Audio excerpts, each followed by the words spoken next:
Assalamu Walaikum. Hello friends, how are you? Welcome back to my another video. In this video I am going to show you how to insert effects to letters in Excel. Let's get started. At first you have to open your Excel workbook. Now we want to insert effects to letter. Go to the insert menu. Select the text box, then draw a text box, then write anything.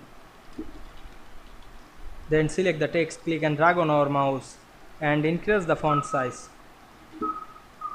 Now I am applying another effect. Now we want to insert effects to letter. Go to the shape format menu.